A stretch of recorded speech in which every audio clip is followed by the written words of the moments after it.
Everyone, and welcome to our regulatory update meeting for this month, January 2025, the first of a long meetings that we will be holding during this year. Um, so here today, we're going to present you several updates regarding medical devices and IVD in different countries. As you can see here, and we have update in Russia, Serbia, South Korea, Pakistan, Egypt, Thailand, and Australia. So we start with Russia.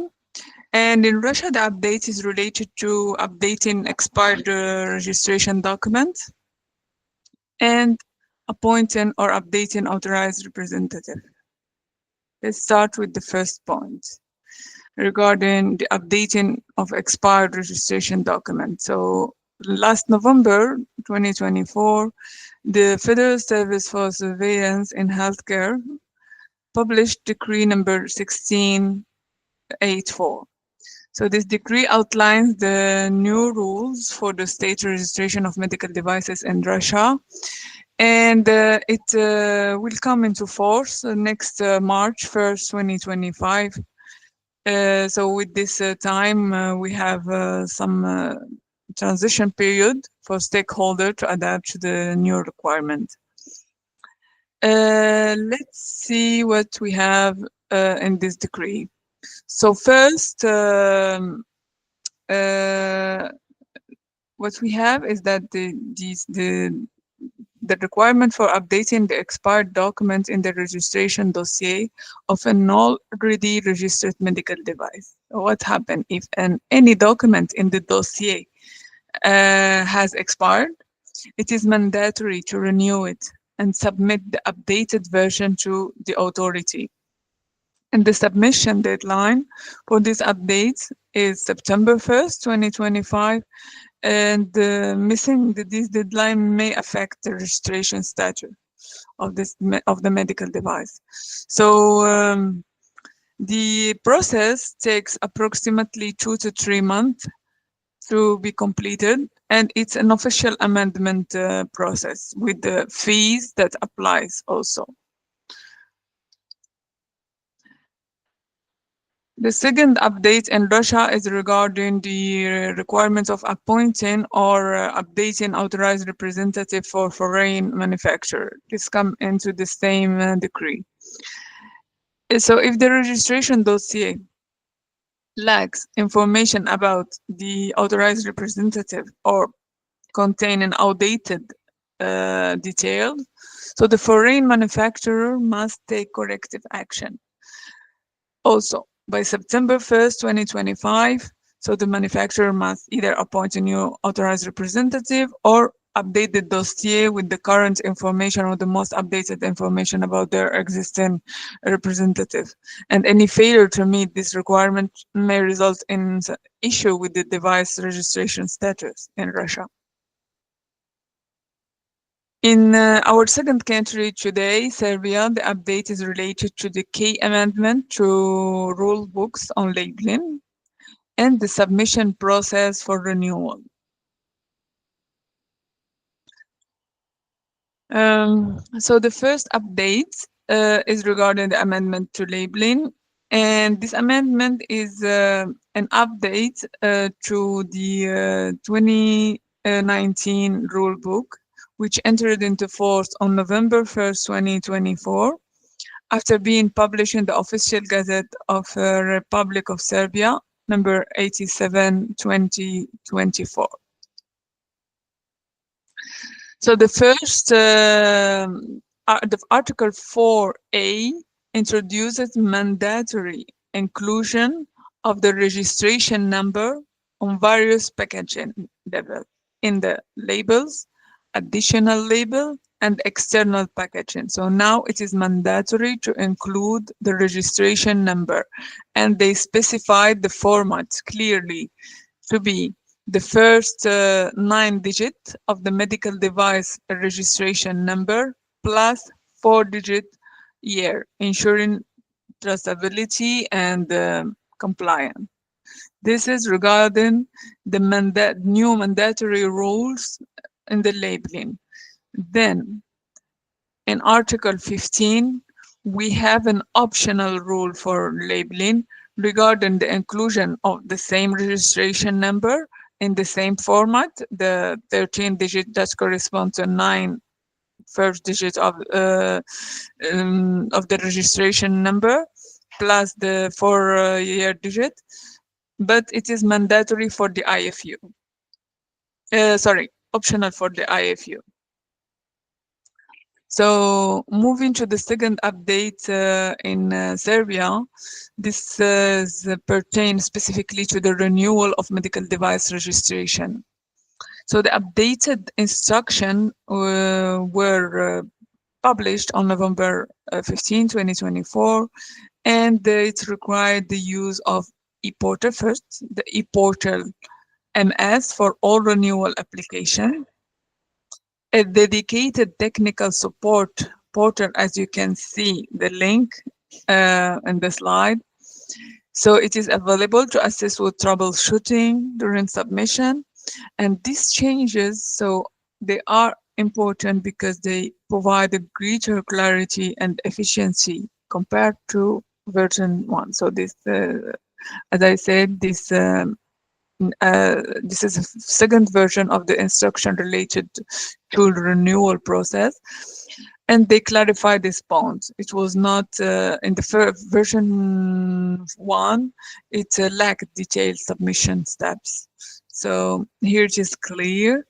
And what else? Here we can see that also in this second version, it introduces a manufacturer declaration for instances where packaging or instruction of use remain unchanged. So in this case, during the renewal process, if there was no change in the packaging or the IFU, the manufacturer can present a declaration with this statement. So explicit requirements are provided for packaging appearance. Also, they must be submitted in both Serbian and English. These updates fill the gaps in version 1, which did not clearly outline language requirements or allow for this kind of declaration from the manufacturer. In the same instruction regarding the renewal process, so upon submission, applicant now will receive automatically generated pro forma invoice through the portal that we mentioned before, the e-portal MS. Under there is a tab called named statement, and the payment must be completed in 20 days with automated notification reminding applicant of approaching deadline, which is good, helpful. And the structured refund policy has been introduced. And depending on each case, which is any cancellation during the first days of the submission or depend of the stage. And application are assigned a unique tracking number post-payment, improving process transparency, which is good. So that was regarding Serbia. In South Korea, the update is related to expedited market entry pathway for innovative devices. This is an expedited market entry, but just for innovative devices. We'll see more details. So South Korea has introduced this new policy to accelerate the market entry for innovative devices, medical devices, as we say. And this was announced by the Ministry of Health and Welfare and the Ministry of Food and Drug Safety last November 21, 2024. and it will come into force next March 1st, 2025. Let's see the details. So this expedited pathway significantly reduces the time to market for eligible devices from nearly 490 days to as little as 80, between 80 and 140 days. But only devices demonstrating substantial innovation and impact are eligible, including cutting-edge technology like AI and robotic and all these examples that you can see here.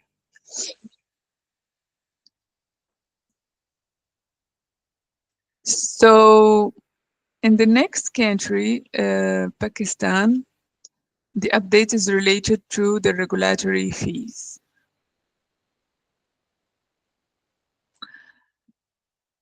This is relatively like was published on the end of the summer, and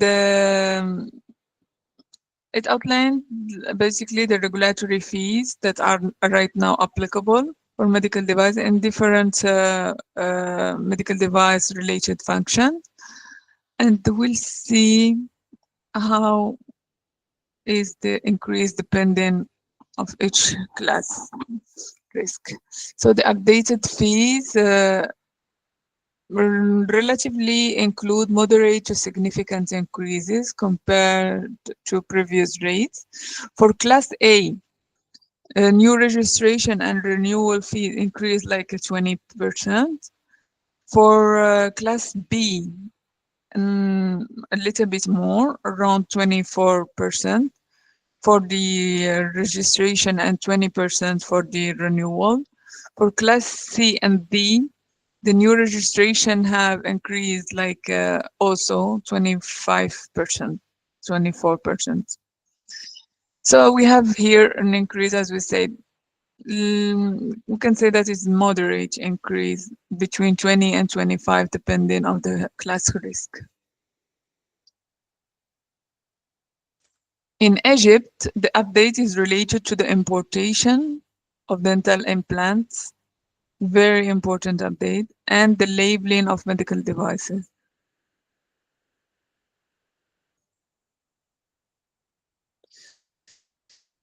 So the first update, as we said, is related to the importation of dental implants. The authority issued an announcement last September addressing this update to importers of dental implant, and it concerns a registration of sterilized part of imported dental implant. What's happened that for importer who already have registration files with a preliminary approval number, a preliminary, it means that they didn't receive yet a certificate of registration or registration approval. As you know, with the normally with the preliminary approval number, they were able to import. But now the authority has fixed a deadline for that regarding the dental implant.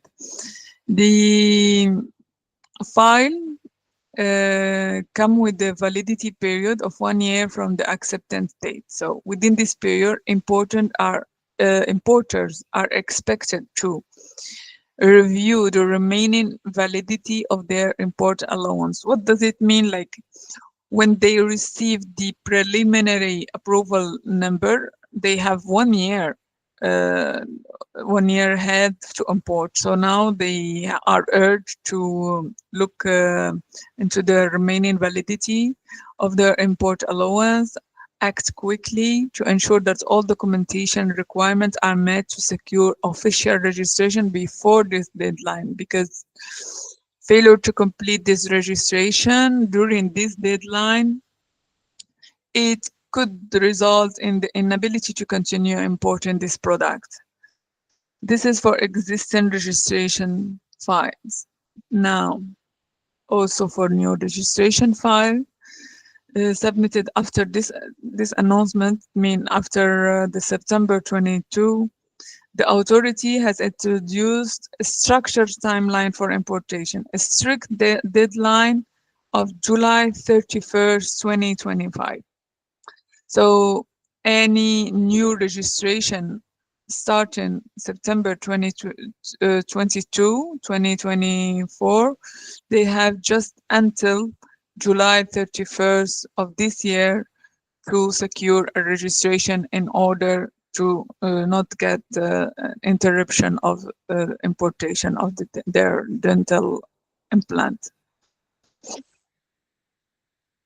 Um, the second update in Egypt is related to the labeling of medical devices.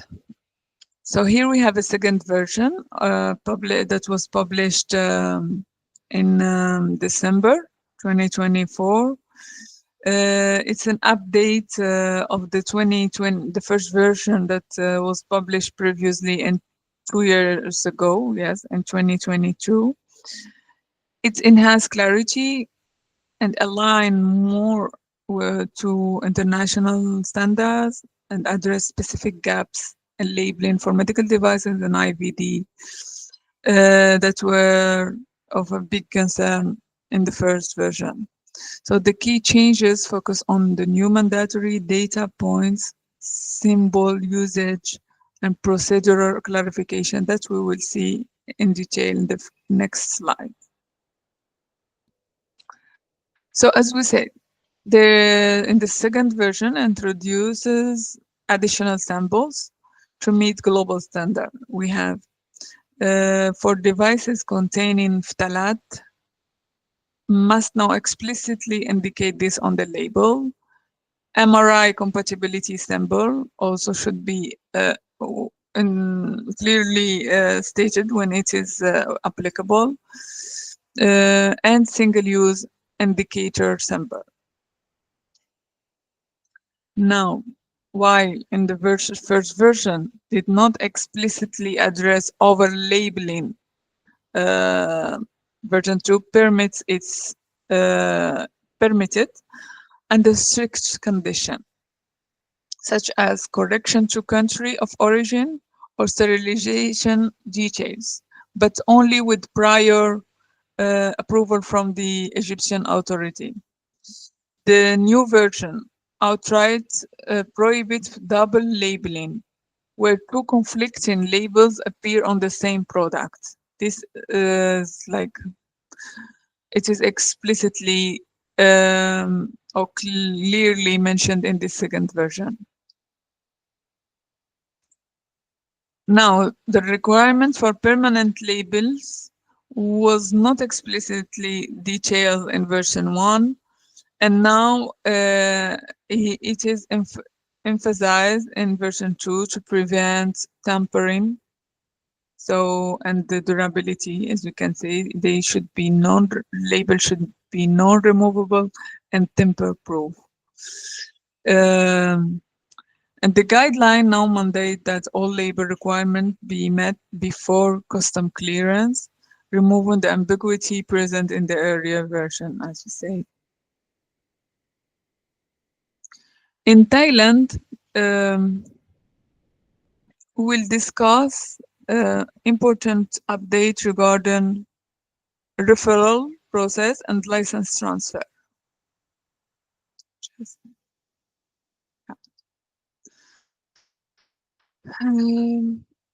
So in this case, they specify clearly that referral process, referring, like when we refer document in an already submitted or accepted process previously, we refer to to some document only when the reference registration is complete, and the new application refers to a device that is manufactured by the same company under the same product owner and produced in the same manufacturing facility for imported devices.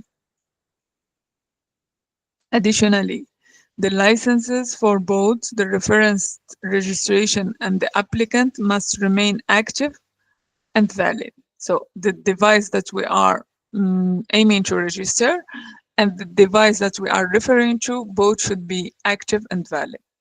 And if any of the licenses are expired, withdrawn, or suspended, the referral process cannot be used. And 3 key documents are required for a referral application.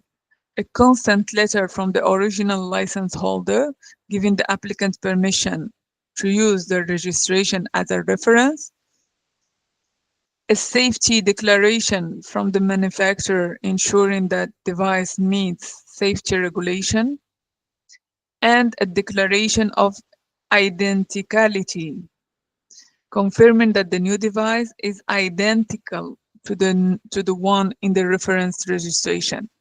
So this includes aspects like indication, intended use, design, manufacturing process, and applied standards. So this process, the referral process, is not applicable in certain condition or situation, like when devices with a history of serious adverse events or deficiency that may affect safety cannot use this process, or if there is any doubt about the quality, safety, or efficacy of the device. So the application must go through a full evaluation instead of a referral process. Uh, Now we'll discuss the update regarding the license transfer. So when transferring a medical device registration from one importer to another, certain conditions must be met. The original registration must fully comply with ministerial regulation, ensuring it was correctly approved. The license for the device must be active, valid, and not suspended or withdrawn. Required documents include a consent letter from the original importer authorizing the transfer of the documentation, a declaration of identicality confirming that the device specification remain unchanged, and a safety declaration ensuring the device meets safety standards during the transition.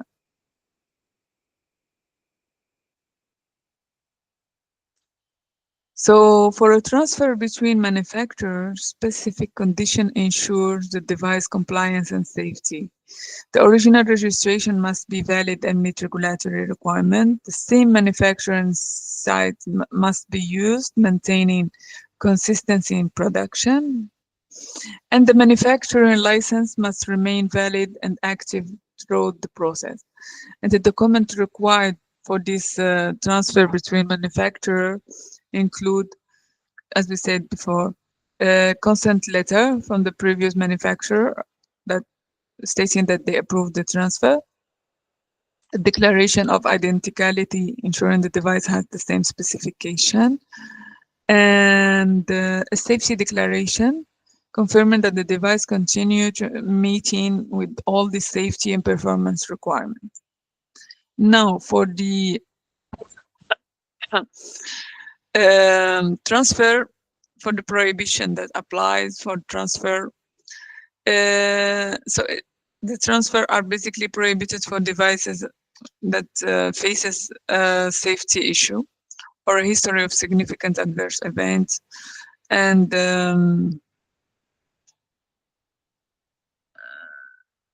yeah. So this is a law to ensure only compliant and reliable devices to benefit from this process of transfer. Now moving to our last country today is Australia. So it is it concerned the review of some updates regarding the expansion of reference country for conformity certificates. So this amendment is part of the broader therapeutical Goods Act 19, known as 19 from 1989, which governed the regulation of therapeutic goods in Australia. And the key focus is simplifying regulatory process for Class 2A and Class 3 medical devices. So for Class 2A, we'll start with Class 2A. The TGA now distinguish between an FDA exempt and non-exempt devices. So if the device is exempt from the FDA 510 applicants only need a medical device single audit program, MDSAP certificate, which simplifies the submission process. And for non-exempt devices, applicant must submit one of the following: a 510 substantial equivalence determination, confirming the device matches a previously approved one, or de novo classification order used for novel devices with no equivalent. And for Class 3, the amendment introduces more flexibility. So applicants now have two options for product assessment document. For a PMA order, details FDA approval for higher risk devices, and the 510 notification, which confirms substantial equivalence to an approved device. Additionally, an MDSAP certificate remain mandatory, ensuring the quality. And so by leveraging existing FDA documentation, the amendment, we see that it would reduce time and cost for manufacturer and sponsor, align Australian regulation with the international best practices, promoting like more harmonization. But this pathway is limited to document from the FDA.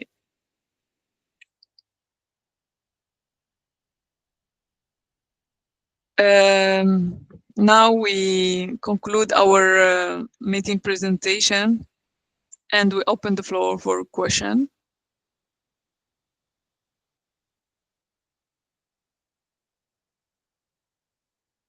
Yes, I can see. Mickey, please.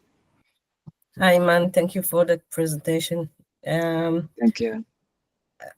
My question is regarding Thailand. What do you mean? What is the process? Can you describe the process for referral process in Thailand? What do you mean by referral processes in Thailand? Yeah, so in Thailand, we discussed two processes, right? The referral process and the transfer process. And the referral process, as I said, this is like to enable applicant to use an already approved registration as a reference to apply for a new one, for a new license, under a new name or a new brand. So it is like a referral to another already approved registration. To use this, the document that were presented in the previous, in the other application, some document in the new one. So it's like reduce the number of administrative requirements and the number of documents to be resubmitted in the new registration. Great, thank you. Thank you for that. Welcome, Maya and Mickey. Yes, I did. Hi, Man, and thank you for the Hello. presentation. I have a question regarding Egypt. You mentioned that the deadline is July 31st, 2025, which applies to devices that were registered after September 22, 2024. My question is, I just want to understand what happened if the registration file is submitted later this year, like, for example, in June 2025. Yeah, so in this case, the The deadline is very strict. It will be July 31st, 2025, regardless of when the preliminary approval number is issued.